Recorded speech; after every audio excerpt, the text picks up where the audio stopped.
The sun has already disappeared behind the distant line of low hills that surround this small town, and the sky above the railway station has turned to a soft, dusty blue that seems to hold the last traces of daylight without truly being light anymore.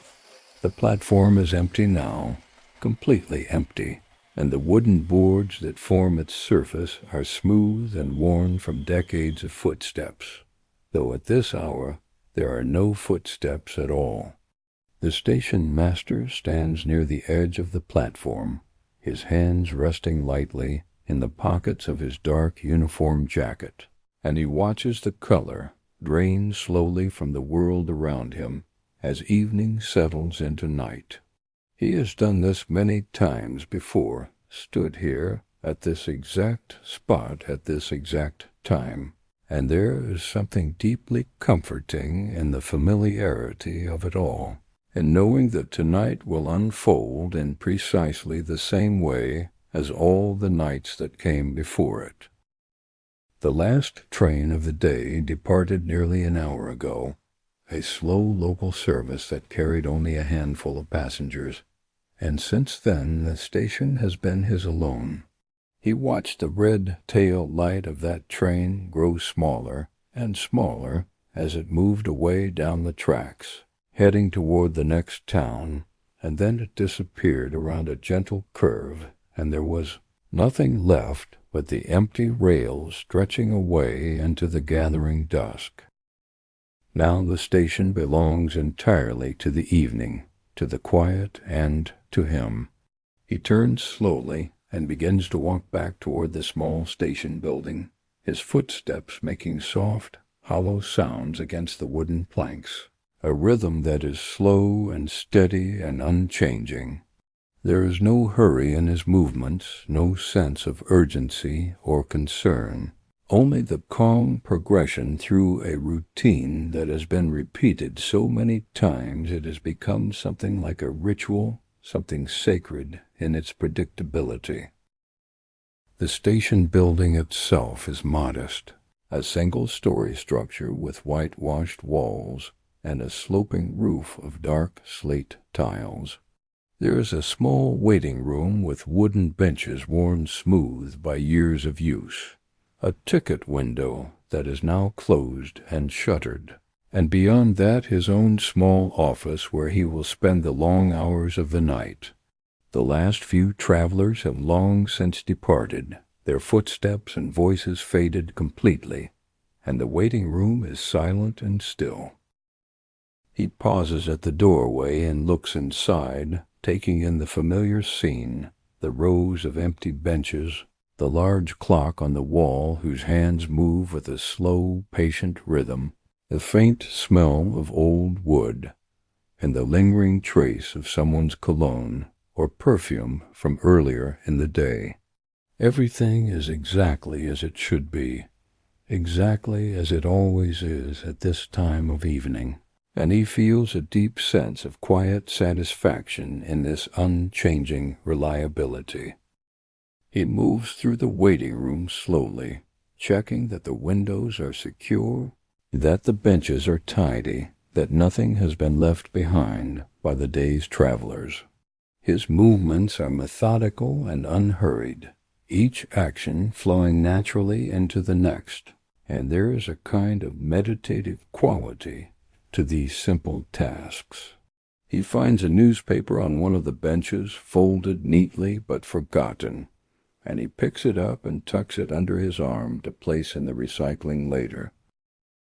The floor is clean, the space is calm, and the large grandfather clock in the corner ticks with a steady, soothing rhythm that fills the silence without disturbing it. The clock is old, older than the station master himself, and its sound is one of the constants of this place, a heartbeat that never falters, never changes. He stands for a moment and listens to it, that gentle tick-tock, tick-tock, and he finds himself breathing in time with it, slow and even and calm. Satisfied that the waiting room is in order, he continues on to his office, passing through a narrow hallway where his footsteps echo softly against the wooden floorboards. The hallway is dim, lit only by the faint glow of twilight coming through a small window at the far end, and he does not bother to turn on the overhead light because he knows this path so well he could walk it in complete darkness. The door to his office stands slightly ajar, and he pushes it open gently, stepping inside and closing it behind him with a soft, final click that seems to seal away the rest of the world, leaving only this small, quiet space where he will keep his vigil through the night. The office is simple and uncluttered, furnished with only the essentials. There is a wooden desk positioned beneath a window that looks out onto the platform and the tracks beyond, a comfortable chair with worn leather upholstery, a tall filing cabinet against one wall, and a small bookshelf filled with old railway timetables and logbooks and a few personal volumes that he has read many times over. On the desk sits a brass lamp with a green glass shade, and he reaches out now and pulls the small chain that hangs from it, and the lamp comes to life with a soft, warm glow that pushes back the shadows and fills the room with a gentle amber light. The light does not reach the corners of the room, leaving them in a soft dimness that feels protective rather than oppressive, and the overall effect is one of profound coziness, of being wrapped in a warm, safe cocoon against the encroaching night outside. He settles into his chair slowly, lowering himself into the familiar embrace of the old leather, and he lets out a long, quiet breath, feeling the tensions of the day, such as they were, drain away completely. The chair creaks softly beneath his weight, a sound he has heard countless times, and he shifts slightly until he finds the position that is most comfortable, the position he will maintain for much of the night. Through the window, he can see the platform bathed in the soft glow of a single overhead lamp, and beyond that the railway tracks stretching away into the darkness, two parallel lines of polished steel that catch and reflect what little light remains in the sky. The sight of those tracks, so straight and true, so predictable in their path, brings him a deep sense of peace. The station master has a few small tasks to complete before the night truly settles in, and he attends to them now with the same unhurried care he brings to everything. He opens the large logbook that sits on his desk, its pages filled with neat handwriting documenting the arrivals and departures of trains, the weather conditions, any small incidents or observations worth noting. He picks up his pen, a fountain pen with a heavy brass body that fits comfortably in his hand, and he writes the date at the top of a fresh page, taking his time to form each number carefully and clearly. Then he notes the time of the last departure, the train number, the direction it traveled, and the number of passengers who boarded. The act of writing is slow and deliberate, each stroke of the pen a small meditation in itself, and when he is finished he sets the pen down gently and admires his work for a moment before closing the logbook and returning it to its proper place on the corner of the desk. There are a few other small duties to attend to. He checks the schedule for tomorrow morning, though he knows it by heart already, confirming the time of the first arrival and making a mental note of what preparations will need to be made. He straightens the papers on his desk, aligning them neatly, and he winds the small clock that sits on the shelf above the filing cabinet, a task he performs each evening to ensure it keeps perfect time through the night. The winding mechanism makes a soft ratcheting sound that is oddly soothing, and he turns the key slowly,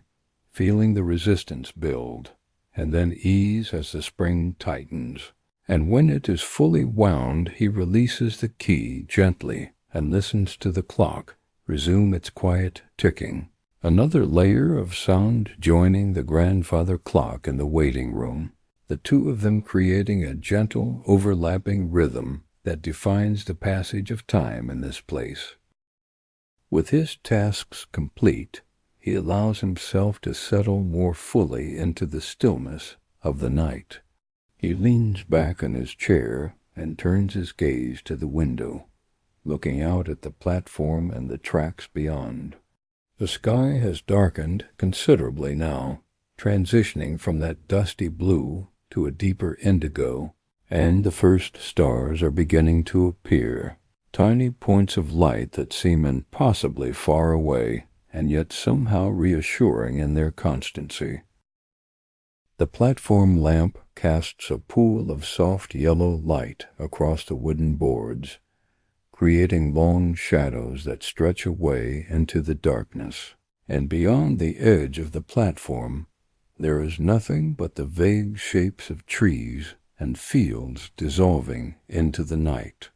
It is profoundly quiet now, the kind of quiet that is not an absence of sound, but rather a presence in itself, a thick, gentle silence that seems to wrap around everything and hold it in a state of perfect suspension. The station master allows his mind to wander gently, following no particular train of thought, simply drifting from one observation to another in the way that thoughts move when there is no urgency to direct them. He thinks about the small town that surrounds this station, a town where everyone knows everyone else, where life moves at a pace that feels almost timeless, unchanged and unchanging. He thinks about the passengers who passed through the station earlier in the day, their faces familiar to him, though he may not know all their names. People heading home from work or visiting relatives or simply traveling for reasons known only to themselves. He thinks about the trains that will come and go tomorrow, following their precise schedules, arriving and departing with a regularity that is as dependable as the sunrise itself. These thoughts are gentle and require no effort, simply floating through his mind like clouds drifting across a summer sky, and he allows them to come and go without attempting to hold on to any of them. Time passes slowly, so slowly that it almost seems to stop altogether, and the station master remains in his chair, watching the night deepen outside his window. The lamp on his desk continues to cast its warm, steady glow, and the small pool of light it creates feels like an island of safety and comfort in the vast darkness beyond. Occasionally he glances at the clock on the wall, noting the slow progression of the hands, but the exact time feels less important than the general sense of the night's gradual unfolding. There is no schedule to keep at this hour, no trains expected, no passengers to attend to, only the simple duty of being present, of maintaining watch over this quiet station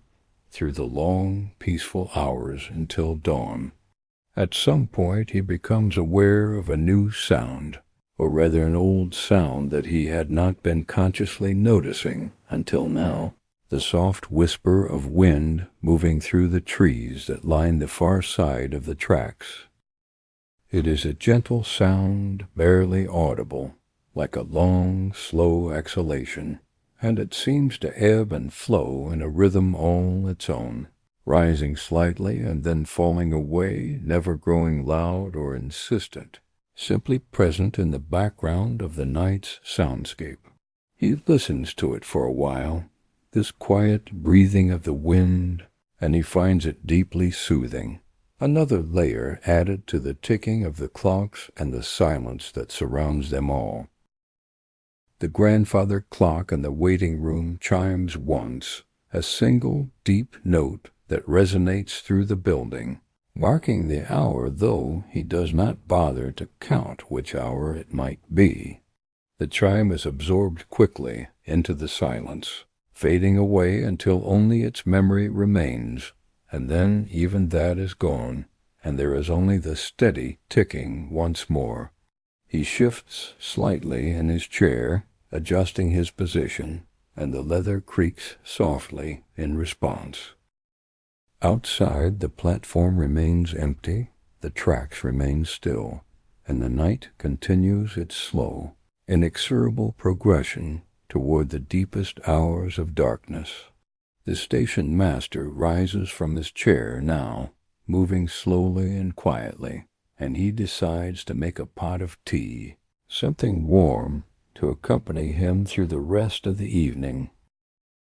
There's a small electric kettle on a shelf in the corner of the office, and beside it a simple teapot and a single cup, the essentials for many long nights like this one.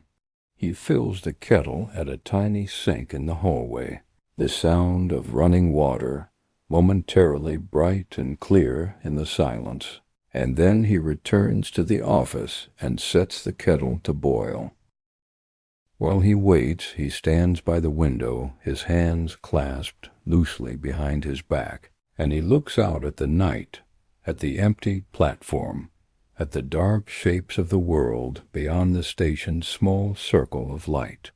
The kettle begins to hiss softly as the water inside heats, a quiet, rising sound that builds gradually until it reaches a soft whistle, and then he switches it off and pours the steaming water over the tea leaves he has placed in the pot. The scent of the tea, a simple black tea that he favors for its uncomplicated flavor, rises with the steam, filling the small office with its warmth and adding yet another layer of comfort to the space. He replaces the lid on the teapot and allows the tea to steep, standing patiently and watching the steam curl up from the spout in thin, delicate wisps that dissolve into the air. When enough time has passed, he pours himself a cup, the dark liquid flowing smoothly into the white ceramic, and he carries the cup back to his desk and settles once more into his chair.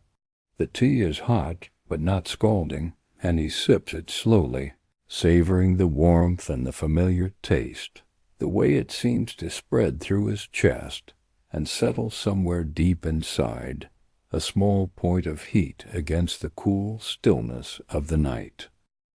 He cradles the cup in both hands, feeling the warmth through the ceramic, and he continues to gaze out the window, watching nothing in particular, simply allowing his eyes to rest on the view, while his mind remains calm and quiet.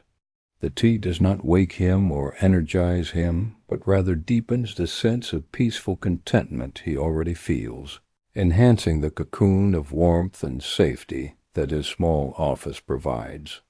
Outside, the night has fully arrived now.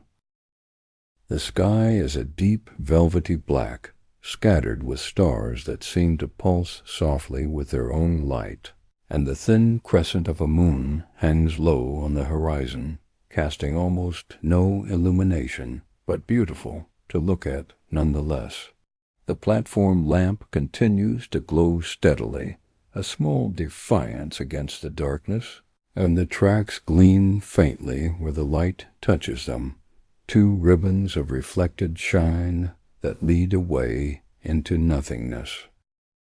There is no movement anywhere, no sign of life beyond these walls, only the vast encompassing stillness of a countryside night, a stillness so complete it feels almost sacred. The station master finishes his tea and sets the empty cup aside, and he leans back in his chair once more, folding his hands across his stomach and letting his eyes half close. He is not sleeping, not even close to sleep, but rather resting in a state somewhere between full wakefulness and a gentle, drifting awareness where thoughts become even softer and more nebulous,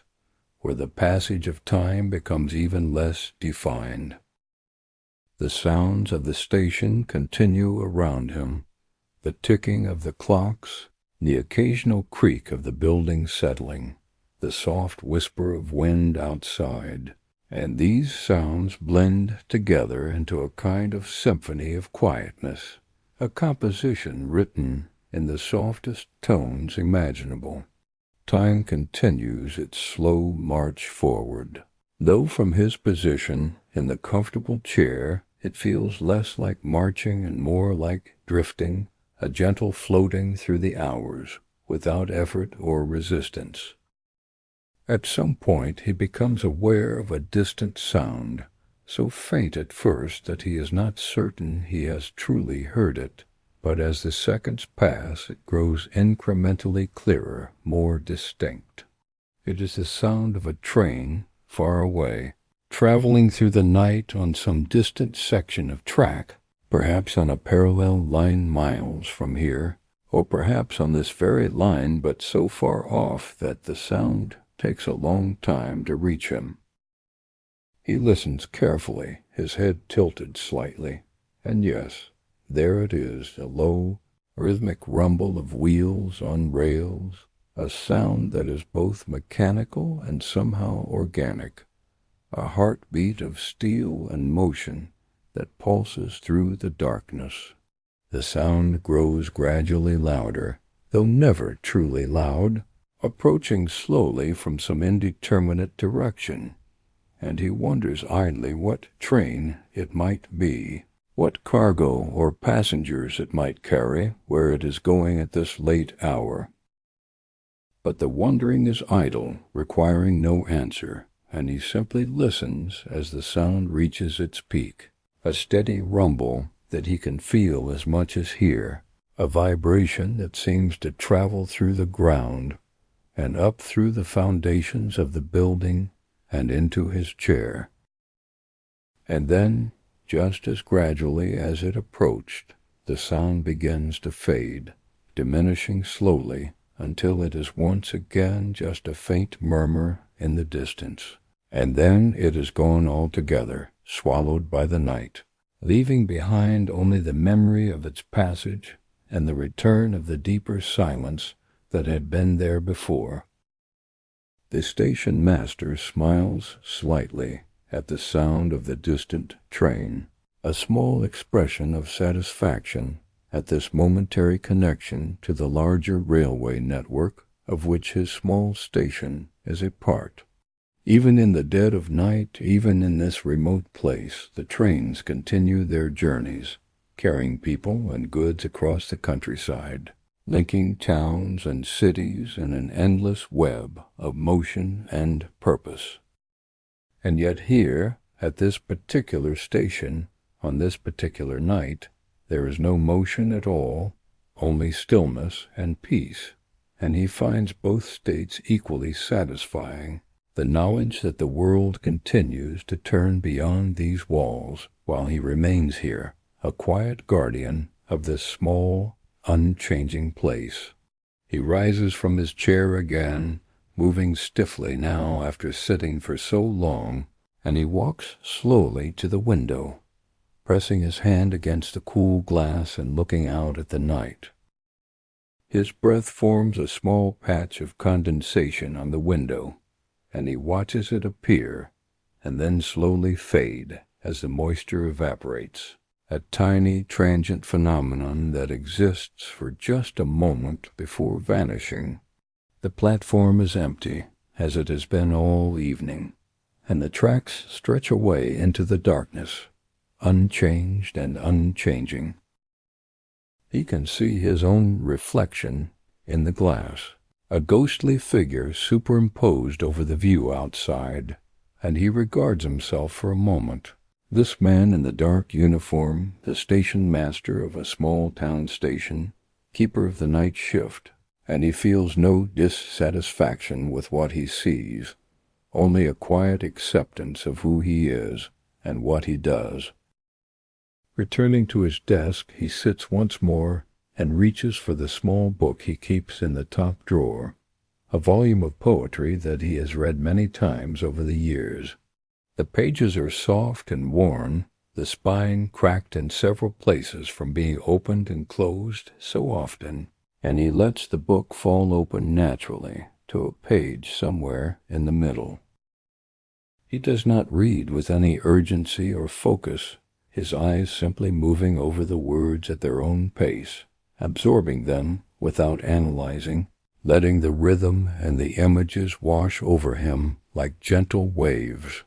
The poems are quiet ones, reflections on nature and solitude, on the simple beauty of everyday things, and they suit his mood perfectly, complementing rather than disturbing the peace of the night. After reading for a while, he sets the book aside and simply sits, his hands resting on the arms of the chair, his breathing slow and even, his mind calm and clear. The night is at its deepest now, that profound darkness that comes in the hours after midnight, when even the few lights of the town have been extinguished, and the world seems to belong entirely to sleep and shadow. But here, in this small office with its warm lamp and its comfortable chair, there is no darkness, only a gentle, glowing refuge, a small pocket of wakefulness in a sleeping world. The grandfather clock chimes again, its deep voice resonating through the station, and he counts the chimes this time, noting that it is now 2:00 in the morning. The night is more than half over, though there are still many hours until dawn, many hours of this peaceful vigil remaining. He does not feel tired, not in any urgent sense, though there is a pleasant heaviness to his limbs, a comfortable weariness that makes the thought of simply sitting here, watching and waiting, seem like the most natural thing in the world. He will not sleep. He never sleeps during these night shifts, but he will rest, he will maintain his watch, and he will allow the hours to pass in their own time, without rushing, without impatience. At some point he becomes aware of a change in the quality of the silence, a subtle shift that he cannot quite define, but that he senses nonetheless. He listens carefully, trying to identify what has changed, and after a moment he realizes that the wind has died down completely, that the soft whisper he had been hearing earlier has ceased entirely, leaving behind an even deeper, more absolute quiet.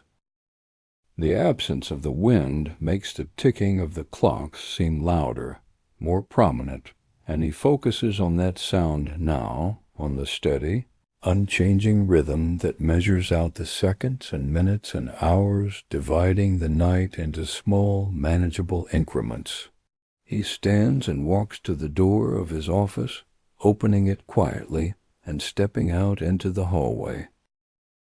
The waiting room is dark now, the faint twilight that had illuminated it earlier long since vanished, but he does not turn on the lights, preferring to let his eyes adjust to the dimness. He can make out the shapes of the benches, the bulk of the grandfather clock in the corner, the pale rectangle of a window reflecting the faintest hint of starlight. He walks slowly across the room, his footsteps making soft sounds against the floorboards, and he pauses beside the grandfather clock, listening to its tick-tock, feeling the vibration of its mechanism through the wooden case. The clock is like an old friend, a constant companion through all these quiet nights, and he rests his hand on its side for a moment, feeling the smooth, cool wood beneath his palm. He moves to the door that leads out to the platform and opens it, stepping outside into the night air. The temperature has dropped considerably since evening, and the air is cool and crisp, carrying with it the scent of grass and earth and the faint, indefinable smell of night itself. He breathes deeply, filling his lungs with the clean, cold air, and he feels it sharp and invigorating against the warmth of his skin.